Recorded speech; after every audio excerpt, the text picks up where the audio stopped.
find the slides here. Let's see. Oh, that's kind of weird. Okay, let's just slides go.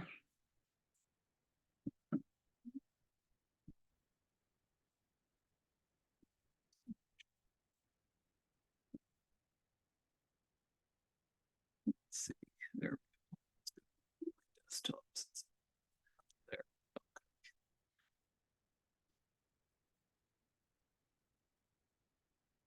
There.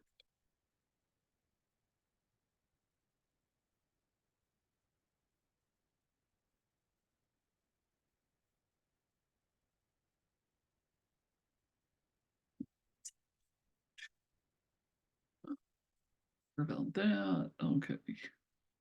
That should work. Let's see here. I'm going to be able to see myself. Can you see? Yeah, I think that should be okay. Hopefully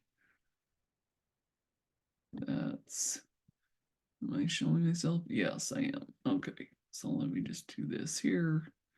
And this will work better. There we go. Now I can actually see myself and what I'm doing. Okay. So tonight's class, we are going to be talking about how to read supplements, all things about how to decide what to take, how much, all that kind of stuff. So let's start off by talking a little bit about me. So who am I? So for one thing, I am a health coach. Went to school with the Institute of Integrative Nutrition and graduated in 2015. And I am also a doTERRA wellness advocate, have been that since 2011, so know quite a bit about essential oils and other kinds of supplements. I am also a big avocado lover. Sounds a little crazy, but I love avocados in any and all forms, so I always kind of stick that into my bio as an interesting fact. I'm also a big fan of dogs and kind of a health nut, and have also had Hashimoto since 2018, but pretty much have almost no more symptoms and pretty much mostly recovered, which is really amazing, in part due to some good kinds of supplements as well as some other health and wellness type things as well. So let's take a look at the next one. Okay, so why do you need supplements in the first place? Well, you can see there's two different main reasons here. One being that it's nearly impossible to get everything you need from food. Unfortunately, our food in today's world does not have the kind of nutrients it had for even our parents, and especially not our grandparents. Too many of us are even eating things that it would be hard pressed to say if it's actually considered food. And many of us are deficient in things like zinc, vitamin D, and B12. And I put those three on there because those three have a tendency to be the three that big ones that a lot of us end up being deficient in the most.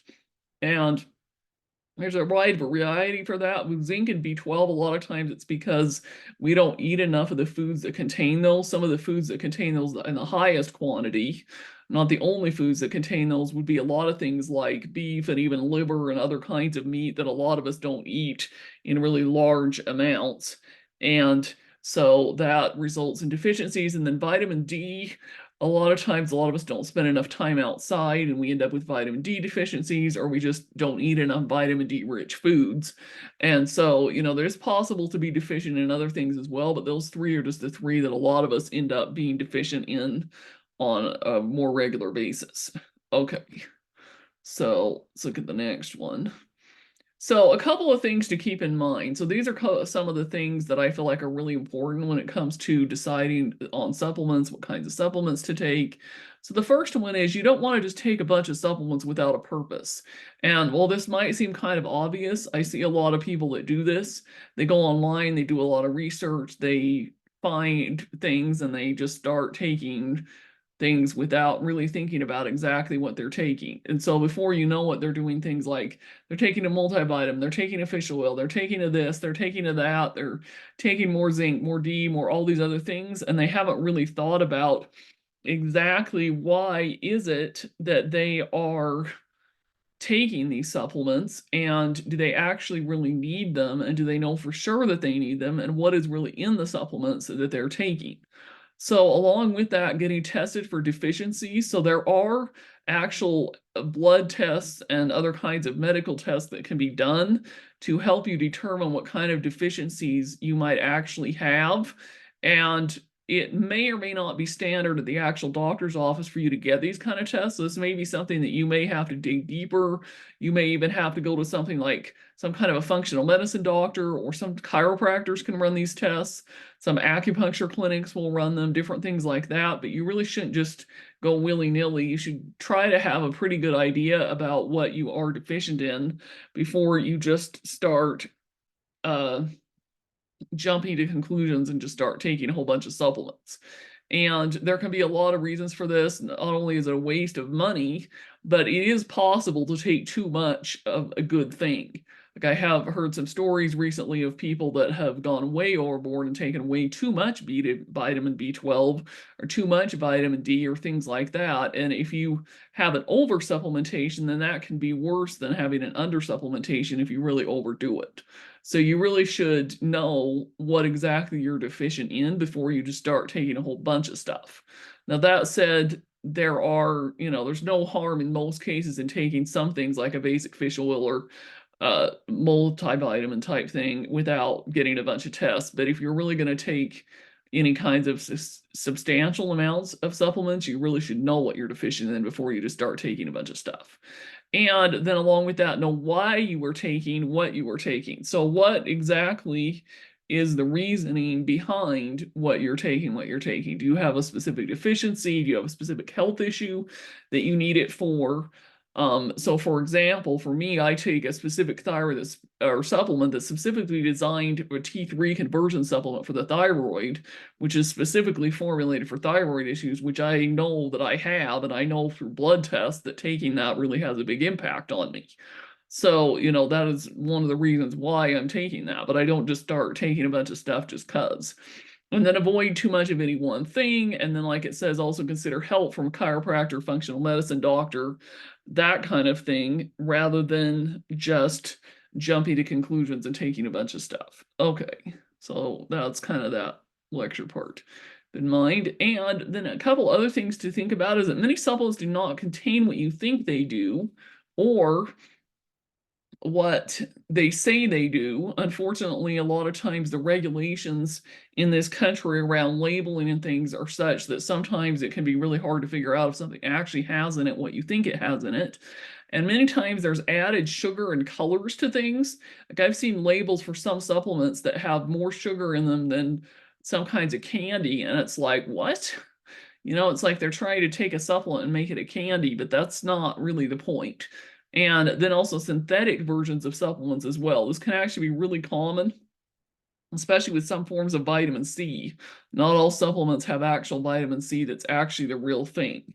So those are some things to take a look at. We're going to look at some labels here in a few minutes for some examples. Okay, so here's a couple of labels. So this is a label just from a bottle that I found. I don't think that I have ever actually taken any of this. This is just a bottle that was lying around the house that somebody else in my household had.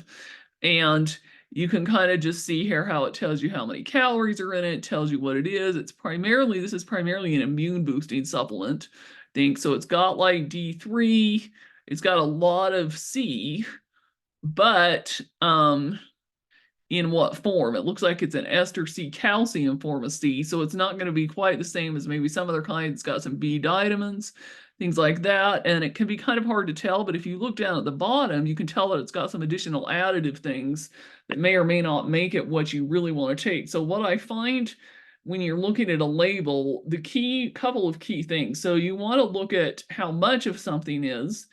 The daily max, and the daily max can be a little confusing as well, because what they're saying here is that this is the percentage of that thing compared to what they feel like the max amount is that you should take.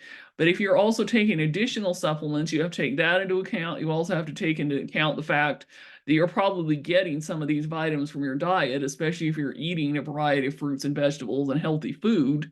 You probably aren't. So for example, where it says that it's got, what was that one percentage there? 75% of your D3. Well, to what extent, and are you taking additional supplements that have D3, all that kind of thing. So this is kind of an example of one where it's got a lot of different things, and you really want to take a look at, is this the only thing you're taking? Or are you taking something else that's also got some of the same things, that kind of stuff.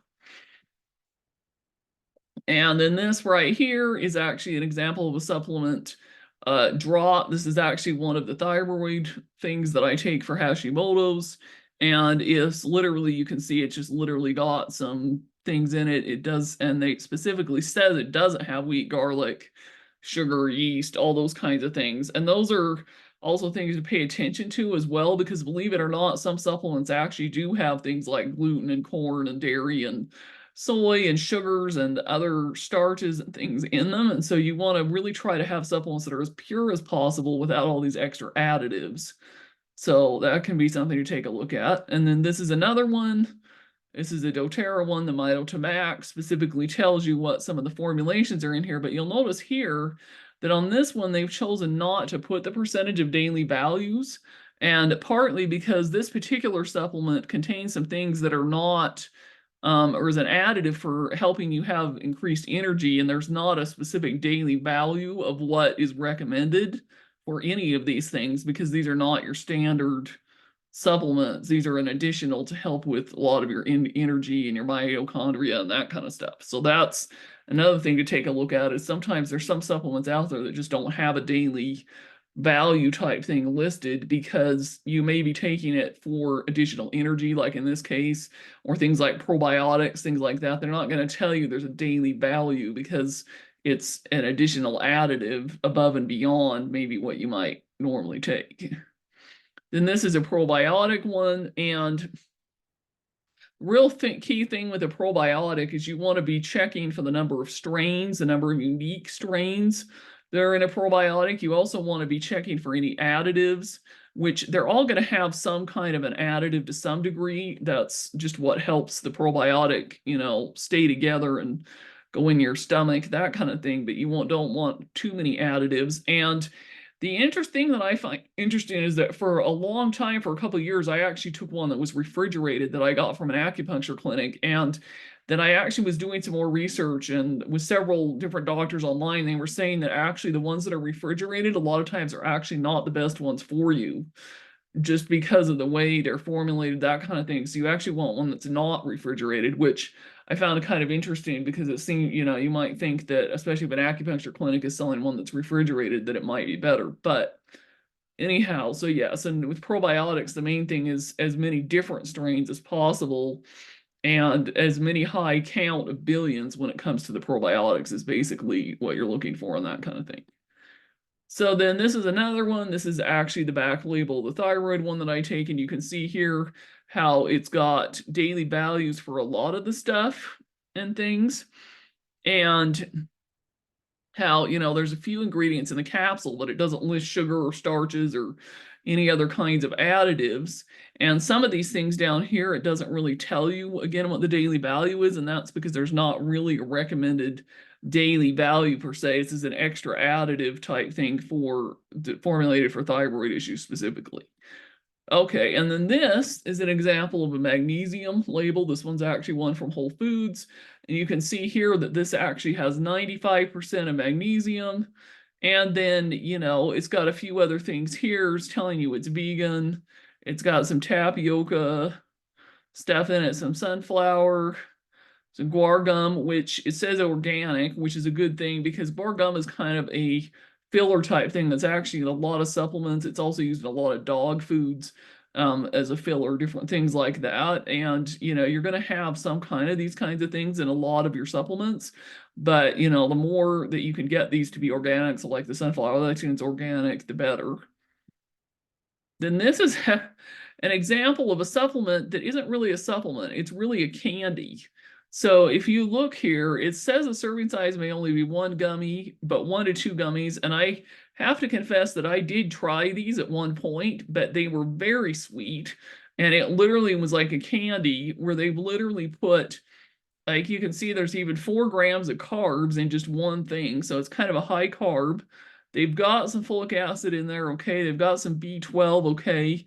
Apple cider vinegar, which there's no daily recommended on apple cider vinegar, But then it also says it's got cane sugar, tapioca, pectin, citric acid, apple flavor, some organic fruits and things like that. And even though it says there's only 1 gram of added sugar for just one gummy, and you figure most people are taking 2 or 3 a day, it says up to 6 a day. I have to tell you, my own experience with this, it was super sweet. And but then it says all the things it doesn't contain. So this is really an example of one that's really not a supplement, but rather an actual candy. So something to be aware of. The other kinds of examples of some others that I found that end up with a lot of candy sweetener type things in them would be things like some kinds of elderberry type candy gummy things can have a lot of sugar in them too. There's different brands out there. Some of them might have only a trace amount, some don't have any sugar. However, some of them will have, just a lot of added sugars and things like that in them. And so that's just another thing to be aware of, because you don't want to be, intaking yourself sugar with supplements. And so this is a couple things. So, if you want to have some actual personalized help, get some resources, things like that, not sure what you really need, you can schedule an actual consultation with me. That's the link to do it. And the other slide that I probably should have put in here that I didn't, so we'll just talk about that for a few minutes as well, is the fact that how do you really find the best quality supplements? Well, one way to find the best ones is honestly to go through some kind of a provider, or to actually, and this is where it helps to have actually done the testing to determine what you need, is that a lot of the highest quality supplements are either going to be sold through some kind of doctor's office or provider, or they're going to be sold online. They're going to be ones you don't just go buy at the store. Some of the very best supplements are not just the ones you go to the store and buy. It doesn't mean that you can't go to Whole Foods or Sprouts or some other places and find some good quality ones, but most of the better ones, from my experience, are going to be online, specialty, through either medical providers or ones that you just have to order online, have shipped to you. They're not going to be the ones that you just kind of can willy-nilly go buy and dabble through at the store. That's just how supplementation works. And so that's pretty much, I know it's a little maybe short, but that's kind of really all that I had to cover. Do either of you ladies have any specific questions? And I know, Karen, you missed a big chunk of it, but this is being recorded, and I will be sending out the recording later. Oh, And let thank me actually you. stop it and let you ask your questions, actually.